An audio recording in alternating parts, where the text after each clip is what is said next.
Hello dear students, welcome in ASC starter. आज की जो वीडियो रहेगी वो असेसमेंट वर्कशीट 04 से रिलेटेड रहेगी और ये इंग्लिश सब्जेक्ट की क्लास 9th की और 3 सितंबर 2021 की वर्कशीट है ये।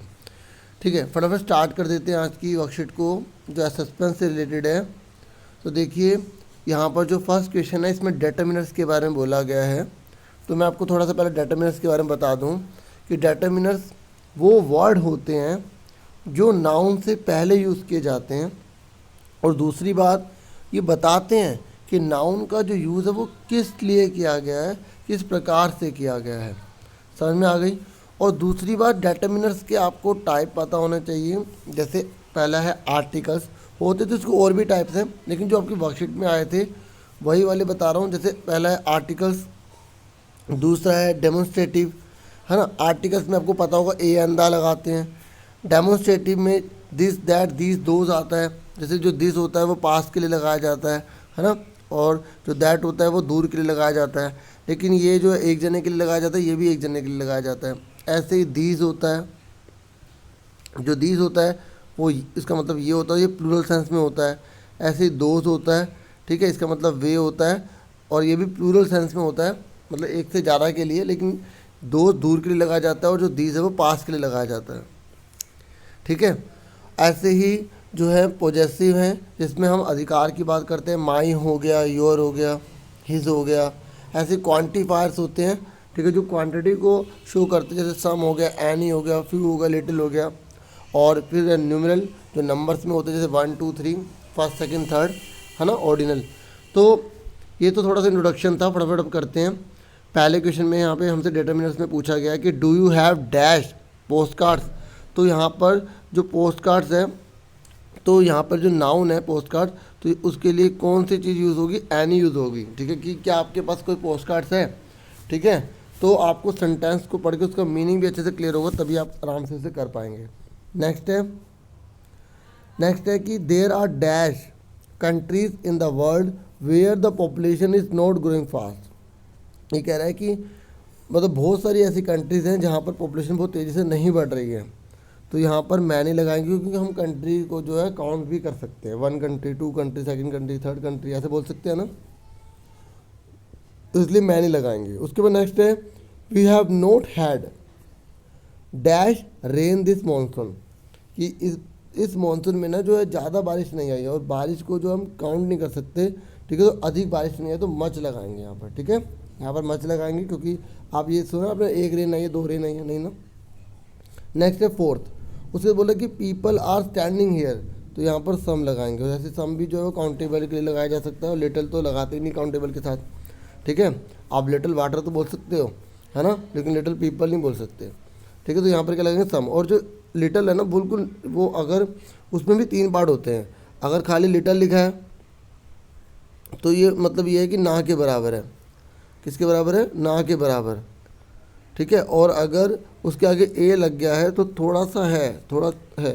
लेकिन अगर दा लग जाता है तो और से भी थोड़ा, मतलब इतना है कि हमारे तो पूरा हो जाएगा, लेकिन सामने वाले को थोड़ी बहुत हेल्प भी कर देंगे। ठीक है, थोड़ा समझ में आ गई। तो लिटल अगर सिर्फ लिखा है तो उसका मतलब ये है कि वो ना के बराबर है, लेकिन अगर उसमें जो है ए लग गया तो थोड़ा बहुत है।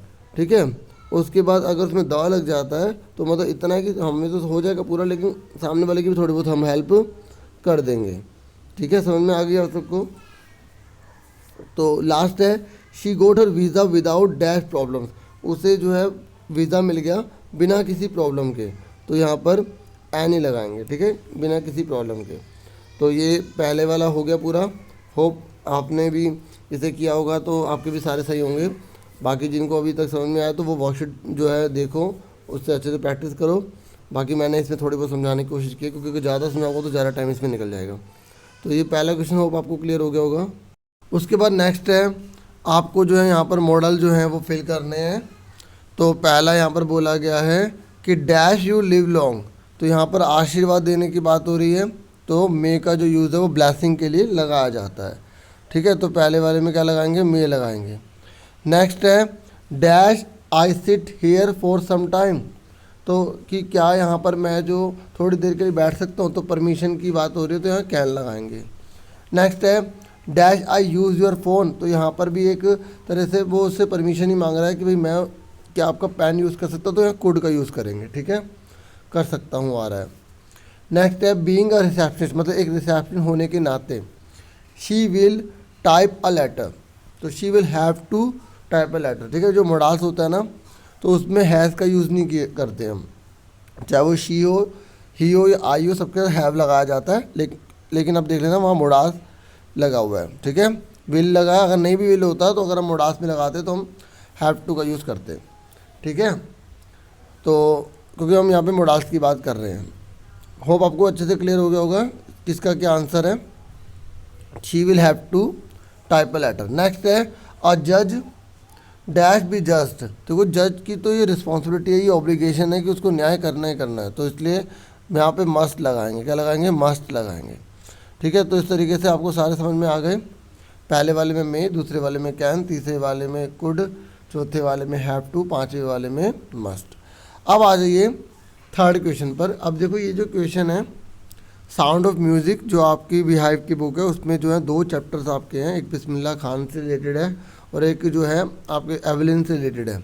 तो ये सारे क्वेश्चन के जो आंसर है मैंने प्रिंटेड फॉर्म में किए हैं, ठीक है, क्योंकि हैंड राइटिंग से कई बच्चों को उसमें प्रॉब्लम आती है, कहीं पर ब्लर भी हो जाता है, ठीक है। तो होप अब ये आपके लिए काफ़ी बेनिफिशियल होगा और आप अपने अच्छे से प्रिपरेशन भी कर पाएंगे। देखो अच्छे से तैयारी करो, क्योंकि आपके हाफ ईयरली के पेपर होंगे, तो ये सारे के सारे असेसमेंट ही आपकी हेल्प करेंगे अगर आपने अच्छे से इनकी तैयारी की होगी, इन्हें लर्न किया होगा।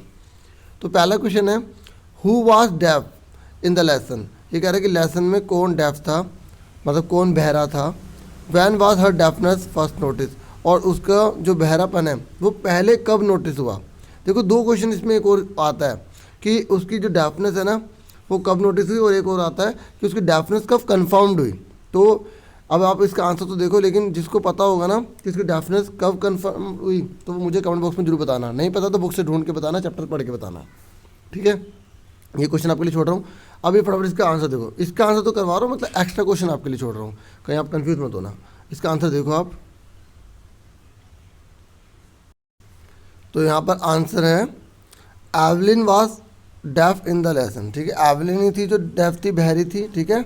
और वैन शी वाज 8 ईयर्स, जब वो 8 साल की थी, ठीक है। और then her deafness was first notice, तब उसके जो डेफनेस है वो रिकॉर्ड की गई। When she was 8 year old, ठीक है, जब वो 8 साल की थी तो उसकी जो डेफनेस है, उसका जो बहरापन है वो नोटिस किया गया, ठीक है। देखो मैं आपको एक बार क्वेश्चन दोबारा से वर्कशीट से दिखा रहा था, फिर मैंने अलग से क्वेश्चन और आंसर दोनों लिखे, फिर हम सिर्फ वही देखेंगे, नहीं तो बार बार चेंज करने में काफ़ी टाइम लग जाता है। अब आप देख लो ये 5 क्वेश्चन है, ठीक है। तो मैं इन 5 क्वेश्चन को क्वेश्चन के आंसर के साथ ही जो मैंने प्रिंटेड फॉर्म में किया उसी में आपको दिखाता रहता हूँ, ठीक है। आप देख लो आराम से। अब हम सेकंड करेंगे इसका। सेकंड क्वेश्चन है how did Evelyn get admission to royal academy of music London. ये कह रहा है कि जो रॉयल एकेडमी लंदन की है ना, ठीक है, जो म्यूज़िक से रिलेटेड थी, तो उसमें एवलिन ने जो है कैसे एडमिशन गेट किया। देखो एवलिन ऑडिशन दिया for royal academy of music, royal academy में म्यूज़िक में एडमिशन लेने के लिए उसने ऑडिशन दिया, और हर रिजल्ट वाज एक्सीलेंट, उसका रिजल्ट जो था वो एक्सीलेंट था, बढ़िया था। And she ended with scoring the highest marks, और उसने जो है हाईएस्ट मार्क्स स्कोर करे in the history of academy, मतलब पूरी एकेडमी की हिस्ट्री में इतने अच्छे मार्क्स नहीं आए थे जितने एवलिन ने गेट कर लिए, ठीक है, हाईएस्ट लिखा है। उसके बाद मैंने लिखा है दस हर डिवोशन, और इस प्रकार से उसका जो डिवोशन है, उसका जो पैशन है, क्योंकि देखो अगर आप में भी सक्सेस पाना चाहते हैं तो आपके अंदर भी पैशन होना चाहिए, तभी आप सक्सेस पा सकते हैं। और उसी का ये जो डिवोशन, मतलब पूरी तरह से उसके प्रति अपने आप को लगा देना, ठीक है, त्याग करना हर चीज़ का उसको पाने के लिए, ठीक है। तो music enabled her to get admission in the royal academy of music, और जिसकी वजह से उसको जो है इनेबल्ड हो गई किस में, एडमिशन लेने के लिए रॉयल एकेडमी ऑफ म्यूज़िक में। तो आपको समझ में आ गया होगा। अब उसके बाद थर्ड क्वेश्चन, ठीक है। और अगर आपको ये वीडियो पसंद आ रही हो तो आप चैनल को लाइक भी कर सकते हैं, ठीक है, और सब्सक्राइब भी कर सकते हैं अगर आप न्यू हैं तो। लेकिन नेक्स्ट है हु स्पोर्टेड एवलिन पोटेंशियल, किसने जो है एवलिन की जो पोटेंशियल है उसको सपोर्ट किया। And what is her contribution to percussion, और एवलिन का जो है वो परक्यूशन के प्रति क्या जो है कंट्रीब्यूशन रहा, मतलब देखो उन लोगों को बहुत ज़्यादा जागरूक किया, जो हैंडीकैप थे उनके लिए बहुत कुछ काम किया, है ना। तो आंसर देखो it was percussionist name Ron Forward. देखो रोन फॉरवर्ड ही थे जिन्होंने एवलिन की पोटेंशियल को जगाया, ठीक है, उसके अंदर एक उमंग जगाई, उसकी काफ़ी हेल्प करी। Who spotted her potential in the music, main यही था।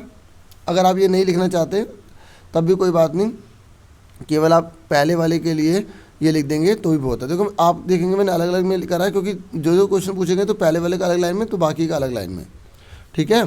तो ये कह रहे हैं कि उसका कंट्रीब्यूशन क्या था।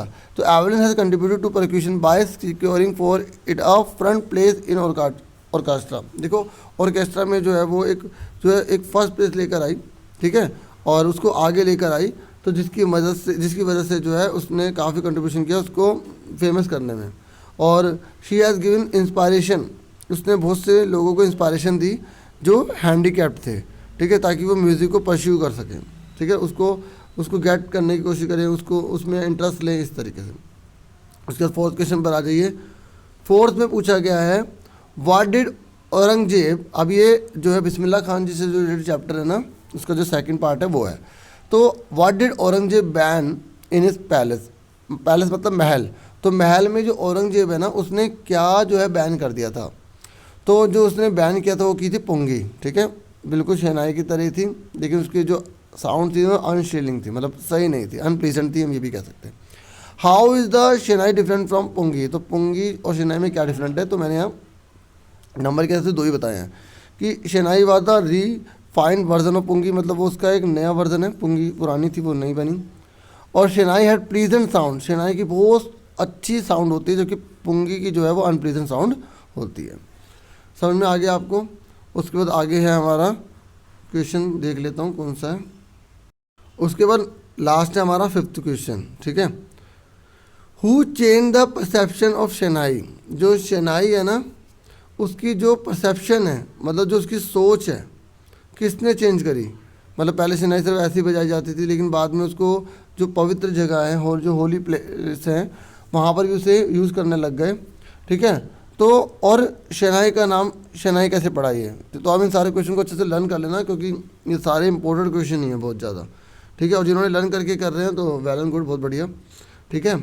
तो या आप भी ऐसे करो, लिख लो, लेकिन बाद में याद कर लेना, जैसे भी आपको ठीक लगे, ठीक है, लेकिन आपको अपना फ्यूचर बनाना, ये बात आपके हाथ में है, ठीक है। तो इसका आंसर आप देख सकते हैं, Bismillah Khan change the perception of शहनाई।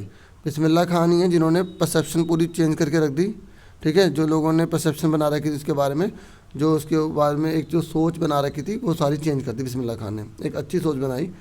और शहनाई जो है उसका नाम शहनाई कैसे पड़ा, shehnai was first played in the shah chamber, जो शाह है ना उसके चैम्बर में बजाई जाती थी, जैसे कोई राजा महाराजा है तो उसके यहाँ पर बजाई जाती थी।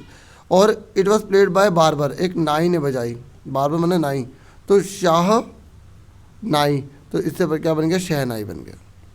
समझा कि इस प्रकार शहनाई का नाम शहनाई पड़ गया। तो देखो वीडियो कंप्लीट होगी, होप आपके लिए वीडियो काफ़ी हेल्पफुल रही होगी, और आपसे फिर मिलेंगे एक नेक्स्ट वीडियो में। Thank you for watching, thank you once again, आपका बहुत बहुत शुक्रिया, आप वीडियो देखते हैं, इसका मतलब मैं थोड़ी बहुत वीडियो इस प्रकार बना पा रहा हूँ कि जो आपके लिए वैल्यूबल है। Thank you once again, take care yourself dear students.